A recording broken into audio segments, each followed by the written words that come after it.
সকল বন্ধুদেরকে ভাইফোঁটার অনেক শুভেচ্ছা, ভাতৃদ্বিতীয়ার অনেক শুভেচ্ছা। সকল ভাই বোনের জীবন সুন্দর হোক, সুস্থ থাকুক, সবাইকে ভালো রাখুক, ভগবানের কাছে সব কামনা করি। গাইস, দেখো আজকে তো ভাইফোঁটা, ভাতৃদ্বিতীয়া বলে কথা। আজকে সবার ঘরে ঘরে ভাই, যাদের বাড়িতে ভাই আছে, অবশ্য দাদা আছে, ভাই আছে, বা জেঠুর ছেলে, কেউ মামার ছেলে, তো কেউ পিসির ছেলে, যাকে হোক, তো যে হোক ফোঁটা দেয়। আবার অনেকে ফোঁটা পছন্দও করে না। যারা যারা পছন্দ করে তাদের জন্য এই ব্লগটা, মানে যারা ভাইফোঁটাটাকে সেলিব্রেশন করে। আমার তো ভাই নেই, তার জন্য আমি আর ফোঁটা কাউকে দিই না গাইস। আর এই যে আমার পিতকিটা ফোঁটা প্রতি বছর পায় ও ঠাম্মির কাছ থেকে বা দিদুনের কাছ থেকে। প্রতি বছর বাড়িতে থাকলে ঠাম্মি দেয়, আর আমি ওখানে ভাড়া বাড়িতে থাকলে দিদুন দেয়। দেখো এই যে দিদুন দিল ভাইফোঁটা, দেবে। দেখো তোর সামলাচ্ছে না, বলছে আমাকে তাড়াতাড়ি করো, তাড়াতাড়ি। এই যে দিদুন এই জামাটা দিল তাকে, জিন্সের জামাটা খুব সুন্দর হয়েছে, ওর পছন্দের। মানে আমার সোনাটা, বাবাইটা, ওর কিছু একটা পছন্দের না হলে, এইটুকু বাচ্চা দেখো, পছন্দ না হলে মুখ টুক ফুলে যাবে যে আমার এটা ভালো লাগে না, তুমি এটা দিয়েছো কেন, এরকম হবে। কিন্তু এইটা তার খুব ভালো পছন্দ হয়েছে ড্রেসটা।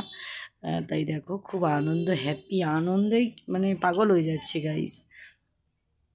আর বাচ্চারা একটু আনন্দ হলে মা, বাড়ির সবাই আরও বেশি আনন্দ হয়ে যায় যে আমার মনোটা আর একটু পছন্দ হয়েছে। এই যে আমার মনো ভাইয়ের কপালে দিলাম ফোঁটা, জম দুয়ারে পড়লো কাটা, যমুনা দেয় হাইকে ফোঁটা, আমি দেই আমার যমুনা দেয় জমকে ফোঁটা, আমি দেই আমার ভাইকে ফোঁটা।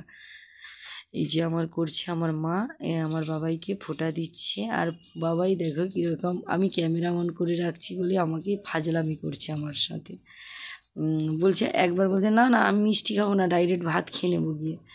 আর দেখো আবার নিজে নিজে দেখো ওই যে ফুলটা দিয়েছিল, ফুলটা দিয়ে একদম ফটকা বানিয়ে ফেলছে। এত দুষ্টু, এত চঞ্চল, কি করবো গাইস। এই যে জামাটা দিয়েছে তার দিদুন, তাই জামাটা ভালো করে পরানো হচ্ছে। জিন্সের জামার খুব পছন্দ হয়েছে আমার বাবাইটা। দেখো বলছে না দিদুন আমি একা করতে পারি, আমি পরে নিচ্ছি দিদুন। এই যে দেখো আমার বাবান, আমার মা, বাবাই, আমার সোনু ফোঁটা নিচ্ছে। আমার বাবাই সোনু ফোঁটা নিচ্ছে। আমার মাম্মাম, বাবাই, ওকে ছোটোবেলা থেকে বাবাই বলতাম, এখন বড় হয়ে গেছে বাবাই বলি, কিন্তু অল্প বলি। ও মাম্মাম বলতো ছোটোবেলা থেকে, এখন বড় হয়ে যেতে মা বলে। আগে তো আমি বাইরে ছিলাম, ওরা মাও বলতো না, মাম্মি মাম্মি বলতো। ওরা এত হিন্দিতে ছিল, মানে কথা বলা মুশকিল হয়ে যেত। দেখো মিষ্টি খাওয়ার সময় গাইস দেখো ভালো করে এরকম ফাজলামি করবে। দেখো বলছে, দেখো একা একা ঢুকিয়ে নেবে, বলছে না দাও পুরোটা দাও আমি খাবো। এত ফাজলামি করে তার দিদিনের সঙ্গে। তার দিদিন বললো আপেলটা কেটে দিই, না আমি আপেল গোটা গোটা করে খাবো, আমি মা ভিডিও করে আমি দেখাবো আপেলটা, না কিছু ফল খাবো না, শুধু আমাকে একটা মিষ্টি দিবে, আর কিছু খাবো না, আমি ভাত খাবো, দিদিন আমাকে ভাত দিয়ে ভাইফোঁটা করো না, এরকম এত ফাজলামি করছে আমার মনোটা। তাই তোমাদের সঙ্গে আমার এই ছোট্ট খুঁটিনাটি সংসারে, ছোট্ট খুঁটিনাটি আমার এই ছোট্ট মনুটার কী করলো না করলো ব্লগটা তোমরা দেখতে থাকো। যদি ভালো লেগে থাকে কমেন্টে জানাবো বন্ধুরা। এই যে দেখো এই যে ড্রেসটা দিয়েছে তার দিদুন, কেমন হয়েছে কমেন্টে জানাবে।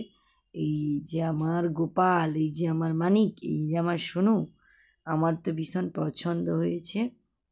কাদের কাদের এই ড্রেসটা পছন্দ হয়েছে আর আমার ছোট্ট বাবানের ভাইফোঁটাটা কেমন লাগলো প্লিজ কমেন্টে জানাবে বন্ধুরা। এখন টাটা, বাই।